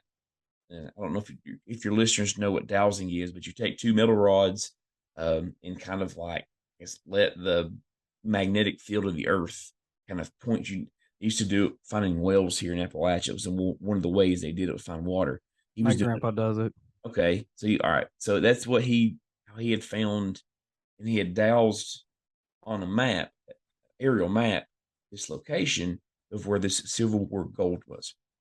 So JW says, I'm always going to check it out. So he goes to a small town, goes to the courthouse, gets the land deeds, finds the landowner, and travels up to the place. And he's got his metal detector, he says, and these maps, and the information of where this is at, and goes up and knocks on the door to talk to these people to at least let him go metal detect on the area. And nobody's home. So they wait 10 or 15 minutes, hoping somebody comes home because they don't want to go trespass. And then nobody shows up. And JW says, we've traveled a couple of hours. I'm at least going to go look. I'm not going to do anything. I'm not technically illegal, but I at least have to go look. So they go to the area, and there's this mound on the land. It's protrusion. It's definitely a mound that looks different than the rest of the land that's there. And he takes his metal detector and just starts kind of making a circle and gets to the middle of the mound. And when he puts his metal detector on the middle of the mound, he gets a precious metal ping, a high ping on his metal detector. He thinks to himself, that's really unusual. Like that's not happened. He doesn't go digging for it because digging on somebody else's land obviously would cause some problems if they were to show up. But he calls Dawn and tells Dawn, hey, definitely got a precious metal ping right in the exact place where Dawn tells him. Go back, nobody's home, comes back home, does some more research, and finds out that area that he was at was actually an old Native American burial ground. So calls the local authorities. No, we can't dig on it because of being a Native American burial ground, so on and so forth. Whatever's there is there. We can't touch it, right? So that to JW tells him that this old boy has some, obviously, that there's two instances now in which he has been correct. The instance in which he sent him on this trail to Cincinnati and found this, and then JW has done some research himself on Don Anderson and found several news articles in which Don Anderson found a portion of Blackbeard's treasure on the Treasure Coast. Right? And some of one of Christopher Columbus's ships. Yes, and it was on, and he's found some on Christopher Columbus's ship as well. So there's instance that there's a lot of like the dude checks out. Yeah, verifiable. He's a legit treasure hunter. Correct. Yeah, they're verifiable. He's verifiable information that shows all these different things, right? So he goes on to tell JW that there's a couple of different places up and down the East Coast, this Civil War treasure that's at. Kind of has an idea where it's at. What they would do was they would have outhouses at the time, and then when the North kind of was attacking some of the Southern armies, they would take the gold and throw them down in the pits of his outhouses to hide the gold so they wouldn't get it. And there's been like instant over and over and over now that Don has told JW things that have always checked out. And let me add, there's never been an instance in which what he has told him has not checked out. JW's always been able to come up with information, articles, so on and so forth, that show everything to be true. Okay. So obviously JW continues to talk to Don. And JW would tell you that Don was a bit of an eccentric guy, fast talker, quick thinker, that there's just be information kind of like shotgun, just everywhere. And he would try to piece together all the stuff he was telling him. He would notes and all this stuff. So he's telling me all this stuff. I'm sitting in my classroom and like, I'm just looking at him like, let's go now. Like, let's go find right now. Like, what are we doing here? And JW proceeds to tell me that he spent about 10 years ago, spent a lot of time looking for this treasure. And hey, shows me pictures of him looking for it, pulls up a Google map and has pins that he has dropped in locations that he found that weren't any treasure, kind of marking off places so he didn't go back to them. And then just continues to give me more and more information on this Swift silver mine, on why he thinks it's in this location that is completely different than what everybody else thinks, and tells me that he was a part of a old school online forum in which people were talking about this and trying to find it, and that they found some of these carvings that we had found in some of the journals that this John Swift had written. Okay, so that gives us three even more provable or more ammunition, I guess, essentially, for thinking that this is a bit of a marker for where this Swift silver mine is.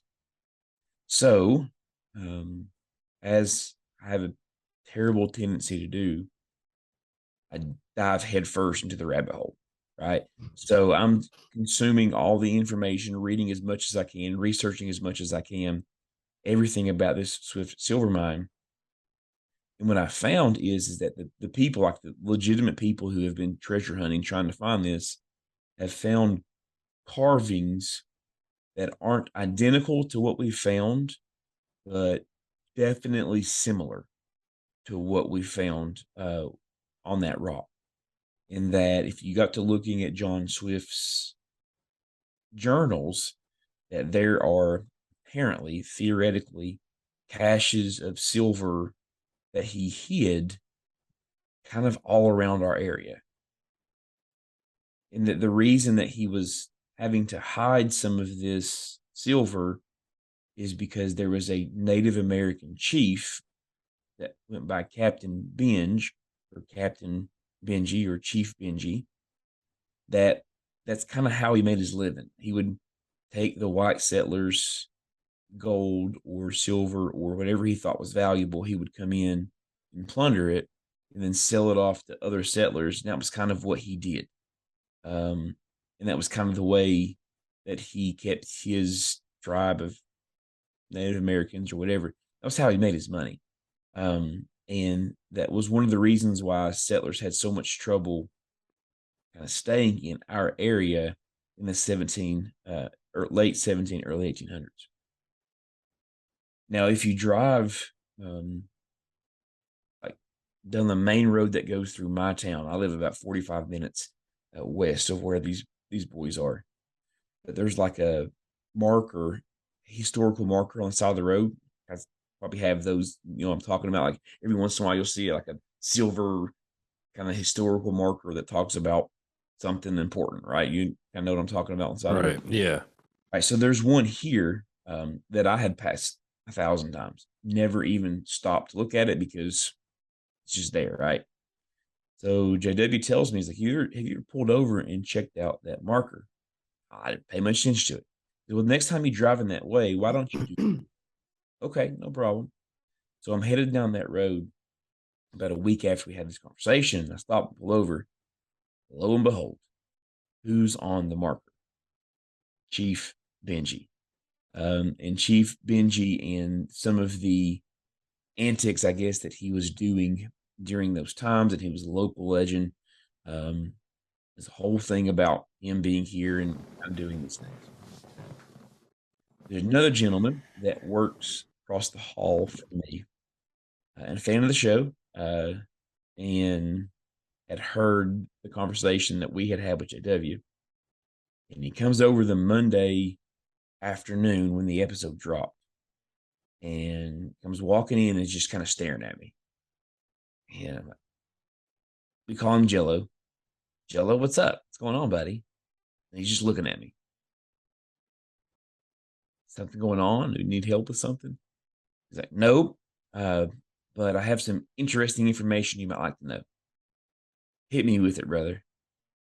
So he says, Chief Benji is my 7th great grandfather. I said, what? Chief Benji is my 7th great grandfather by marriage. It's like, no, you're messing with me. He's like, oh no, I'm serious.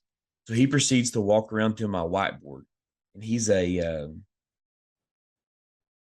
23andMe guy. Like he loves looking up genealogies and kind of figuring out where his family came from. He just has a ton of information.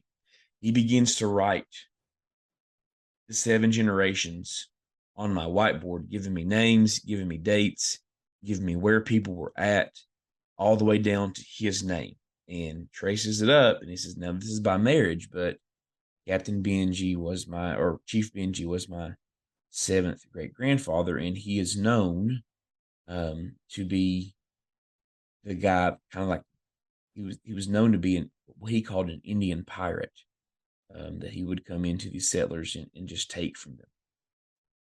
He then proceeds to go on to tell me that his great grandfather, who is now passed, when he was younger, had a bag full of silver coins that he didn't think anything about, just thought it was, oh no, just whatever. But he said distinctly remembers him having this bag of silver coins that he kept with him all the time, and didn't know where he got them from, but he would always talk about this Swift silver mine. So obviously my next question is what? Where are these silver coins? I'd love to see them. I don't know, it's just, I just remember seeing them when I was much younger. Well, we have some pictures of some of the coins that John Swift made, and has the date on them, and has like I guess you would call it the Swift seal on them as well. And I just pull up the picture and show Jello, hey, do you remember what they look like? And he was like, yeah, I can vaguely remember. So, well, did it look anything like this? And instantly, he was like, I've seen those. I've seen those in a bag. My great grandpa had those. He had 10 or 15 of those coins. So, I mean, I could talk for another hour about all the information that we've got on this Swift silver mine. Now, so where does that put us? We are in the process of going and looking for this Swift silver mine. And if you look at that carving, and we keep going back to that because that's kind of where all this started at. If you look at that carving and you see a carving of a person, kind of down here at the bottom of the carving is a picture of a person. And then up here is another picture of the person, and it looks like a shaft that kind of runs down the middle of it. And everything that we have found so far, and these boys will back me up, on this Swift silver mine, is that there was an upper and a lower shaft to this mine, and they would mine the silver top, run it down through the bottom of the shaft, and that's where it would be at. Don Anderson told JW that when he was here in our area in the early 80s, that he had actually laid eyes on this mine. He had been there and had seen it. Since then, a 4-lane has come through, and it has, I guess, kind of taken out half the mountain essentially where this was located. And he told JW that in the lower part of this mine was a natural rock feature that looked like stair steps. And that was kind of the indicator of where this would be.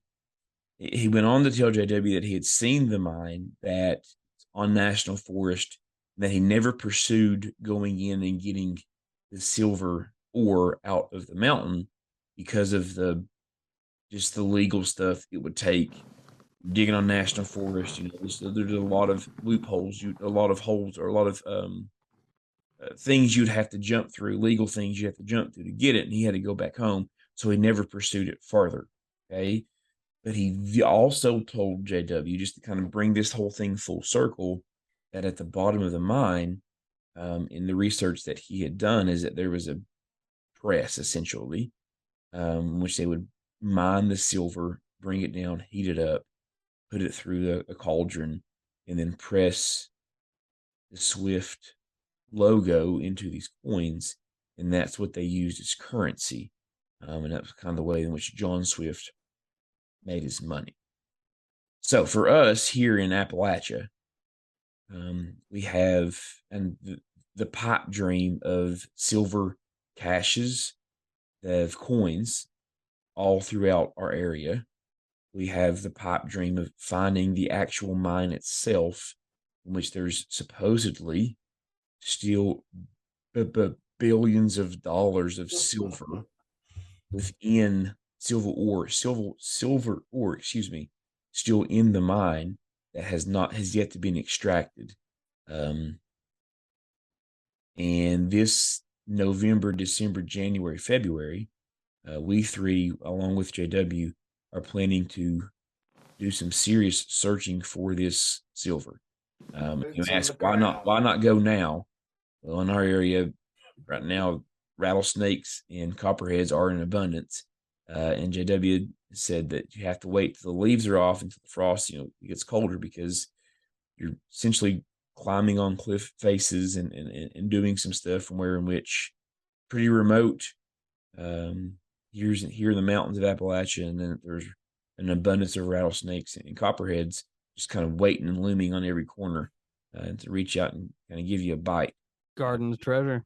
Exact garden treasure, exactly. Garden treasure. Right, so let me add some more just before Justin goes on, because as I'm talking, I'm thinking of more and more stuff. JW says that he has been and done some looking. He has searched for this for quite some time, and he says that there is a certain area where we're going to start our search for, in which there have been unusual boulders. Like, so in our area here in Appalachia, a lot of rocks, but we don't have a ton of just like big boulders that you would kind of find in the Rockies and stuff. He says that these boulders are unusually placed. He thinks man placed to maybe cover the entrance or the exit of this mine. He said it's just as you walk up on it, you look at it and think, one of these things don't look like everything else. In that this was 10 or 12 years ago that he was doing some searching. He's kind of quit as he's gotten older. But now we have more access to Google Maps, to drones, to heat signature metal detectors, and there's more technology that we have now that he did not have 12 years ago. So we are at least hoping to find potentially location of where this silver is. Now, we have already got, I don't want to say too much. We've already got some people who are politically involved ready to help us move red tape if we are to find something. I was gonna bring that up. Like if it's on, I guess, government property, that could get real messy. Yeah, well, it won't get messy. They'll just take it. Yeah. Exactly, right. And in Virginia, it's a 10% finder's fee. So like we've done this research. Like you boys went down the rabbit hole. So whatever we find, we get 10% of it. The state takes the other 90. Well, we get 10% of billions 10%. of dollars. We get 10% of whatever we tell the government about. We Yeah, get that's a where hun- I'm at. We That's get right. 100% of whatever we get out of there before we say anything to anybody. We've been working in this mine for like 3 months, and all we found is this 5-gallon bucket of silver. Like, oh damn, cut us Something our that's share. interesting You know? too that we didn't know, like silver ore in the mountain looks like coal. I didn't know that. Like that was something that we have recently learned. So, like it looks like black veins of coal. Of course, tons of that around here where we're at. So, um, another reason probably why people haven't probably seen it. Maybe older people have seen it and just thought, oh, it's just another coal vein that eventually somebody's going to come in mind. But they say that silver ore in its natural state before it's cleaned up and taken care of looks like coal in the mountain. I think there's something you can put on it that can confirm whether there's silver ore in it. There's some sort of test that they can do. I'm pretty sure. Surprised you didn't read that in the rabbit hole. So that's where we're at with our I love it. interesting rock carving. How close? Okay, where the rock carving is, how close is that to the proposed spot where you think it is? Is it in the same general area? Yes. So you could essentially go back to the carved rock and kind of work your way out and look for more markers, because usually when there's one marker, it'll lead to other markers. All right, here's the thing. So that's absolutely a school of thought that we've had. The problem with that is that in like most things in our area, in most old school maps, the focal point of most old school maps are what? Rivers, waterways, right? That's kind of the way in which you explain things, or how you that was kind of your landmark for everything. So the river that runs where we found the rock is probably is a branch off the main waterway that is probably 30 miles, maybe 40 miles away from the main tributary river that runs, in which we think that the silver mine may be. And there's an area over here that is called Lost Creek. And that was some of the local legend, is that was one of the ways in which John Swift would run his silver. He would take a fake silver caravan one direction so that Chief Benji would try to attack that caravan. He would run the actual silver through this Lost Creek that would eventually get to the headwaters of the Big Sandy, which is the main waterway of the Russell Fork River. So if you're looking at it from from a bird's eye view, you're looking at probably 30 or 40 miles from the air. From the ground, that would have been pretty treacherous terrain and a pretty good piece to get from one location to another. Interesting. Because now I'm wondering, I'm like, maybe the rock carving is a totally different treasure than the fucking Swift mine. That's Maybe my you're- theory. Maybe you're stacking up. We Okay, think here's my theory. Okay. So I've been digging through what I can find of John Swift's journals.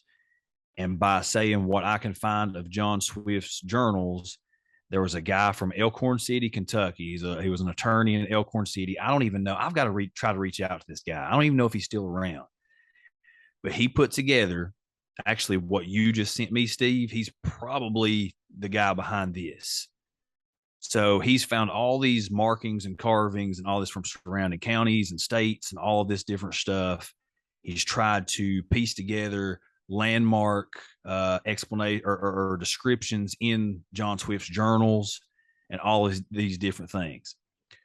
He lays out a lot of different theories, but there's a little bit of information that he probably didn't know that I do. Now, where we found this rock carving, my theory is that you have this silver mine, but you also have caches of silver treasure, silver coins that have been placed in areas close to landmarks, like where Swift they would have been recognizable landmarks. Now, I believe that this rock was already there, this rock carving that we were talking about earlier. I believe that it was already there, and Swift and a couple of his cronies decided this is a pretty cool landmark. So we're going to put a cache of silver here, because in one of Swift's journals, he talks about this river that runs, and what he says is at the head, near the headwaters of this creek. Well, now the river that runs through here, the Russell Fork River, that it wouldn't have been called the Russell Fork River. They would have took the major river, the major body of water, and anything that cut off of that, they would have just called it a creek. So it says near the headwaters of this, and this is just paraphrasing out of Swift's journals, near a peculiar looking rock and an Indian grave, quote unquote. Now, an Indian grave is these stacks of these rocks that were on like flat spots on top of the mountain. There were just these stacks of rocks they called Indian graves. So there's an old tree there that we carved our initials and a part of a compass and part of a map to show where the cache of silver was. But it was really close to this peculiar looking rock near the headwaters. Well, me reading it, it's like flat out exactly what we went and found. Because not only did we find the rock, but we also seen this big stack of rocks that looked like an Indian grave that we were just joking about. Like, we didn't know what it was, but it was on up the point on top of the mountain.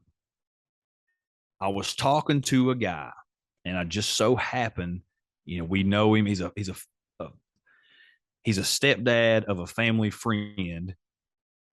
I was talking to him one day, and y'all know when you get like entrenched in this stuff, you just want to talk about it. You want to find out as much information as you can find out. You want to know everything. Well, this guy says in the mid 90s, the gas well, there's a gas well road that goes out to this place where that's the last place you can stop, and it's a hike the rest of the way. He says that he built the location, was running an excavator, and built the location where this gas well went. And before I told him anything about the caches of silver or any of this stuff, he said, it's funny. He said, we went up there, and I did go see that rock down there that everybody was raising the big fuss over. He said, I went on my lunch break one day down to it and found it, and I seen it. He said, but what I thought was weird, I pushed over this big old giant beech tree that had all these weird carvings in it. Looked like somebody had carved into this beech tree. I said, do you remember what it was? Now, look, remember, I haven't told him anything about what I found in John Swift's journals.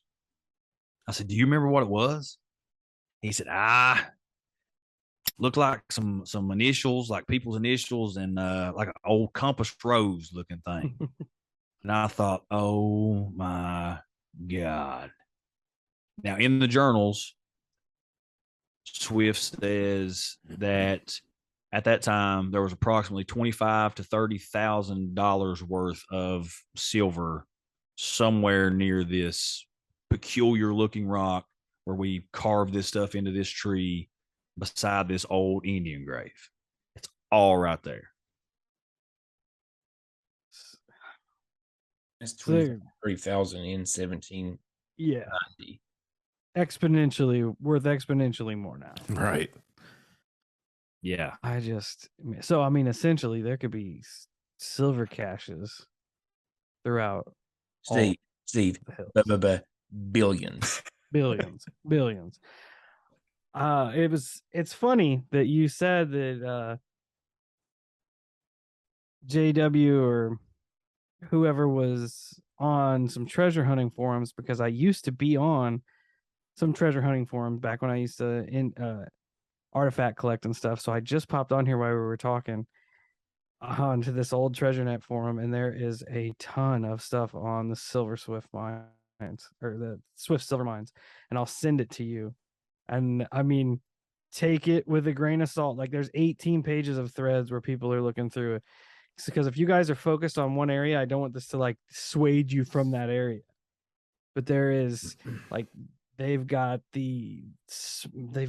links to maps and links to journals and all kinds of shit in here. It just popped into my head. I'm like, all right, I'll see if it's on there. So I'll send this to you guys. And if you guys want to dig through it, I don't know, you may have already found it at this point. If you want to dig through it and try to keep putting puzzle pieces together, it might be valuable information in here. And dude. Let me add this too. I forgot to mention this. Where most people think that this is different from where we have information that we think that it is. That's good. Yeah. That's kind of crucial. The reason that we think it's in a different place is because Don, that kind of godfather here of all this, who we've never met, we're getting information from our other gentleman, JW. And he's now deceased. So yeah, he's older, had pancreatic cancer and passed away. R.I.P. But he had dowed with his metal rods on a map the location that we're looking at, which is totally different than where most people try to find. Okay, and you think that sounds crazy, right? What does that mean? Well, he's done this other times, and every time he has done this, there has been cha-ching at the end of the rainbow. Like every time has doused this other areas, there's always been something that has always worked out. Hell yeah. Well, I mean, at that point, it doesn't even fucking matter what people think. I mean, they could call you guys crazy all you fucking want, and you're gonna be rich and crazy. The only way to know is to go and look for it, anyways. So if you went and found it, you're just like, well, joke's on you. I mean, we're the one that walked away with the cash. So even just in these, thanks for not being crazy. I appreciate even that. just in these threads, you see people thinking it's in Kentucky and thinking it's in Virginia. And wherever you're from in Central Appalachia, that's where the John Swift silver mine is. Yeah. Period. And I understand. I understand. Like, when this whole thing came about, no joke, I was completely skeptical from the get-go. I even messaged Lance at one time, and I don't even care if JW hears this because he has totally proven me wrong. But I told Lance, I said, when we bring this dude on, he better not be full of crap. Like, he better be like talking legit stuff. But man, the more he talked, he totally convinced me, and he's totally convinced. Like, this is there. And here's the thing. Like, I also am convinced. Like, I'm a bit of a skeptic on things. Like, Justin is the believer of everything. Ryan is the believer of nothing. I'm kind of in the middle. Makes for a great show. I think that it's there. We just have to go find it. I am 100% convinced it's there. We just have to go find it. I'm in the same boat. Like I'm pumped. I'm ready to go.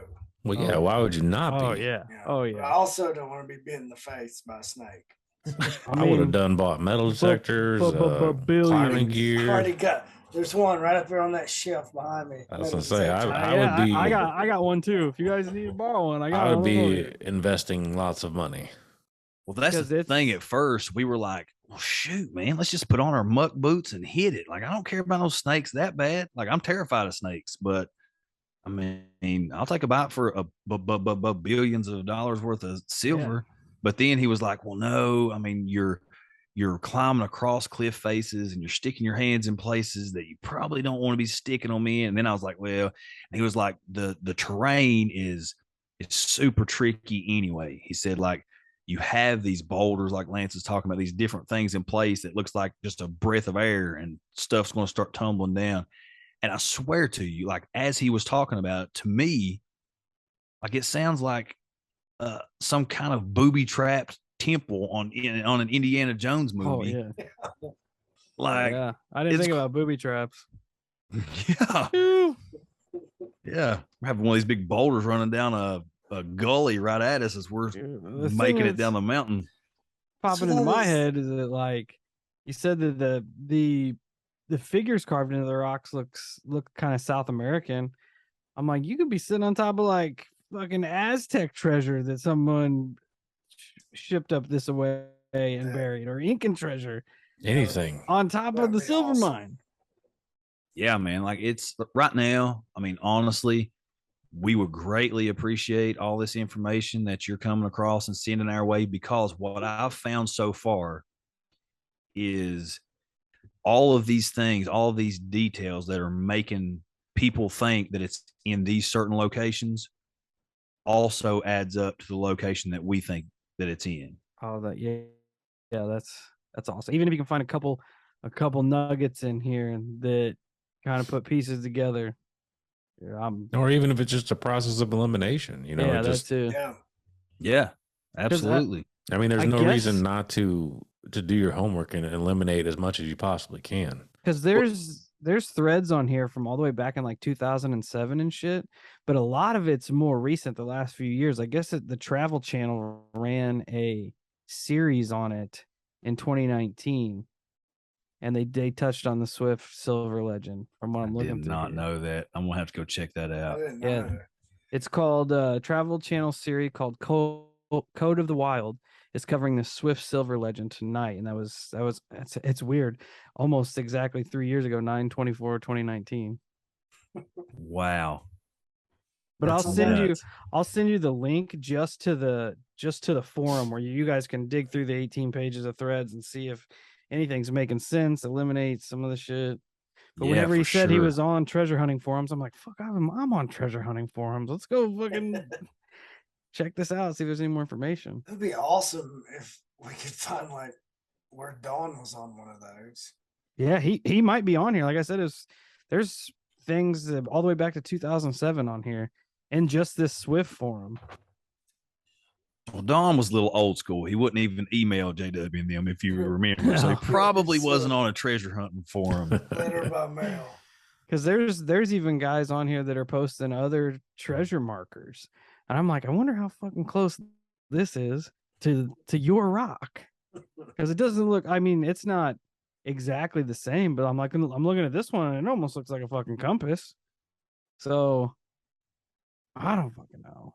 Yeah, Steve, you dive in. Bro, it's a good join thing us. it's a good thing I don't live anywhere near, because I quit my job. I just I would live on the rock to make sure Oh nobody yeah, else is like I'd be in the same coming boat. around. Well, that's the thing, man. But love you it. know, since we've been advised that it's probably best that we wait for the cold weather months to actually go start looking for this thing, that also gives us time to go through all this information, you know, to dig through these journals, to look at these other locations and kind of cross reference back and forth, you know. And like, look, I'm a firm believer that this is out there. I'm a firm believer that we probably have as much or more information on it than anybody that's came before us looking into this. But even if we don't find a hint of any of this, just the journey and how it's all played out and how everything has fallen together and into place, and finding out information from people that have no idea it has any connection to it at all, but it does, and you know that it does. If it's nothing else but a philanthropic journey and a great story, like, that's worth it. To Oh, me, yeah. it is. 100%. And the movie's going to be awesome one of these days. Yeah. Especially if your philanthropic journey ends in billions of dollars worth of silver. That ain't no shit. Facts. I want Big Tom Hardy facts. to play me in the movie. I see it. I see the resemblance. I can't feel. I wouldn't have picked anybody else, honestly. Right. Yeah. You say Tanya Harding? Yes. What did you guys think I said? That's what I heard.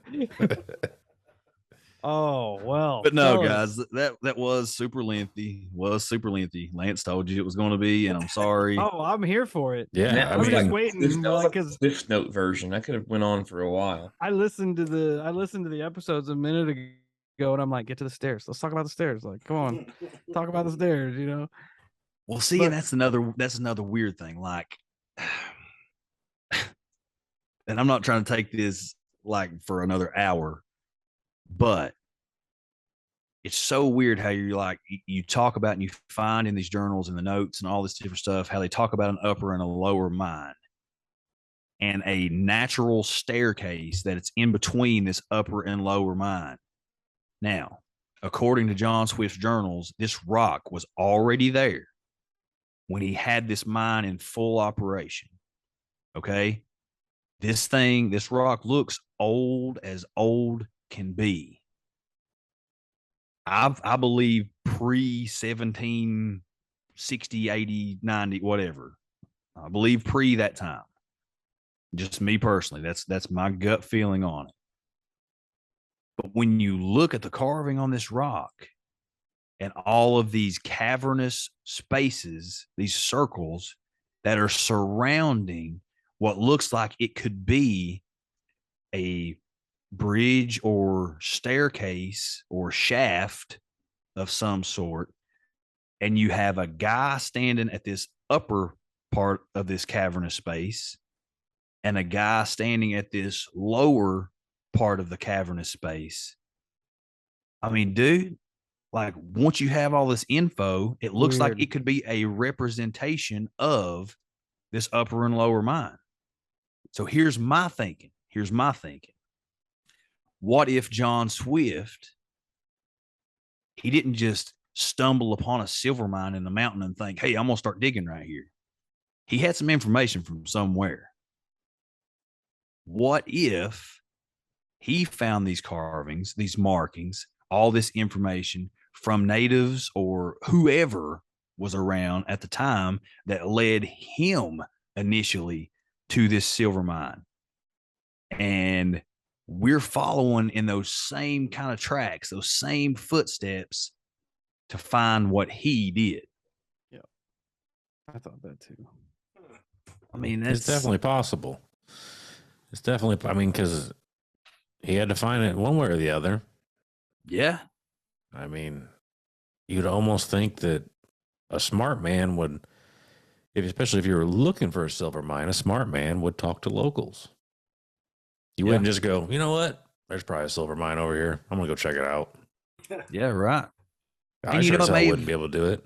No, it may have even been one of those things like you come in, you start communicating with the natives, with the locals, with the people around, and maybe you even see like that's silver.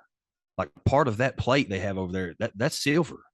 Or something they're using over here, or something they're trading with, or part of this necklace, or part of this bracelet, or part of this, whatever. That's silver. Where did this come from? And then you start asking questions. Yep. Oh, easy. And we know how the whites are. We're good about coming in and taking over stuff that's not really ours.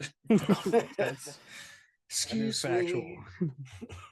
That is the truth. But anyway, I know that's where we're at. I love it. We'll definitely keep you guys updated. Yeah, I hope you find the fucking shit. Yeah, we even if it's just one coin, like just finding one coin would be awesome. Oh yeah. I would frame that bitch. I would frame it and I would put it on my wall. That's all I would do with it. It'd be 2 coins, Kyle, and I'll hop on your podcast with my shirt off, and the coins will just be over my nipples. I would be more than happy. Money. That's more than happy. We have found it, fellas. I'm pulling for you, dudes. That's yeah. I'm ready. I'm ready for the follow-up episode where you guys are you just drive into screen with Bugattis and shit. We're ready. That would be awesome. We're fucking ready. Well, that'd be awesome. That'll be the cool thing, because even if we do find it, that means that we just have more time to podcast. We ain't quitting this. Yeah, we will not quit this. And I am for sure getting that electric Audi car with the drone headlights. He's already spending his share of it. It's already ready to go. But our audio quality will be much better. I wouldn't improve it. I would improve everything else and just leave the audio. Yeah. Oh my God, Just that would have be like state of the art hilarious. next gen cameras and a whole room, just a dedicated studio for all you guys, and then just have the exact same microphones. Just staying true. It would be Well, fucking fellas, hilarious. It would be the that would biggest be- troll ever. Actually, maybe even decline a little bit, like just Yeah. use our phones. Just go like our straight phone through lines. the iPhone. Yeah. Yeah. I love Yeah, it. just don't even build a studio. Just you guys all live in different parts of the country, and you just phone each other. Yeah. Just I'm in run my it. one Running out of the you, trunk of your Bugatti. yeah, one of you puts it on speaker, and that's how you record it. You don't even plug in Yeah. anything. You just press speaker, and you just hold something up to it and record it. Fantastic. Just winning, boys. We are fucking winning. Man. oh man. And at that point, it wouldn't I'm even hoping. matter. It wouldn't even No. matter because you would Fuck have no. all the money you could ever dream of. Billions, Yeah. dog. Yeah. That's what it boils It's- down to. Yeah. It's crazy, Like, man. It's crazy. funny. It's funny how the world works because not that I'll get into the details, but Steve and I were able to talk with someone about a possible treasure hunt. And he was pretty fucking excited about it, way too excited. And it was funny because I appreciate what you guys just said, because he was like, man, if I find this shit, I'm out of here. I'm done. I'm disappearing. And I looked at him with straight disgust. I looked at him and I'm like, you're abandoning your post, motherfucker. And he was like, no, dude, I'm out of here. And I'm like, fuck that. You guys are terrible. Like, you're just giving up. You're just abandoning your post like that. You can't do that shit. I'm like, I fucking like the weird too much. And he was like, oh shit, I like the weird too much too. And I'm like, all right, now we're talking. You can't just abandon your post, dog. Like, you can't do it. If you're rich as fuck, this is all 100% fun. Yeah. You gotta worry about nothing else. It gets to still be your hobby, you know? Yeah. Yeah. Yeah, it never evolves past a hobby. It just stays that way. It just stays a hobby. Yeah, and then it's always fun. You just get to be billionaires doing your hobby. You Yeah. know? No more grinding. Nothing. No more grinding. No more pushing. Fuck a job, first yeah, off. you just, Yeah, you just sit back, kick it, and talk. that's it, dude. That is it. But here's I'm the here. thing. Here's the thing, too, though. Like, if we find this stuff, if we find this, our tribe, like, everybody's gonna be good. We're throwing ropes, like our buddy Maverick said a couple weeks ago. We're throwing ropes and we're bringing everybody up with us. You motherfuckers are gonna pay for my tramp stamp, aren't you? Yeah, absolutely, absolutely. And I'll pay for. I'll throw another $100K to have my face right above it, Double down. like a gigantic I'm back piece here of for my it. face. I'm not gonna say I've done worse for money, but I may have. Is $20. $20. It is $20. Oh fuck, that's shit, awesome. fellas. We are gonna have to wrap it up though, because as much as I say fuck a job, I have to go to my job bright and Same. early. Same. 4 o'clock is gonna be here before we know it. Yes, sir. But Yes, sir. thank you guys for hanging out. Again, it is always a blast getting to chill with Absolutely. you fellas. It's Same. great. If you want to pop your show again real quick before we head on out of here, let everybody know where they can follow this fucking treasure hunt. Yeah. First off, we want to thank you guys big time for just hanging out with us again, inviting us onto your show to hang out. I mean, I love you boys. I love this time that we can sit down and chop it up. I mean, it's again, like, you find like-minded people and you just kind of click from the word go. It's just cool to sit down and to be able to talk shop. But yeah, you can check out AI Appalachian Intelligence anywhere, any podcatcher, anywhere you listen to podcasts, Apple Podcasts, Spotify, any of them, anywhere you want to download anywhere you listen to your podcast. You can check us out on YouTube at Appalachian Intelligence. You can follow us on Instagram, Twitter, Facebook. Everything under there is Appalachian or Instagram is at Appalachian Intelligence. Facebook is Appalachian Intelligence. Twitter is at AI App Intel Pod. Yeah, man, that's about it. Just show us a little love and Get rich or die trying. get rich or die trying. That's what my boy Fitty says. It's Fitty and fucking Kyle. Great album. It's a great album. It really is. Well- It really is. We'll pop your links in our show notes too. That way it'll be easy peasy. Sweet. Appreciate it, brother. It has been a wonderful time, fellas. So on that note, Hollow Cult, definitely go check out our brothers from some other Southern mothers here and hang out with them, show them some love. Hillfolk, thanks for taking the Hollow Cult in with open arms. And until we meet again, stay safe, stay weird, and go check out these boys from down south. Appalachian Intelligence. Whatever, man. Whatever.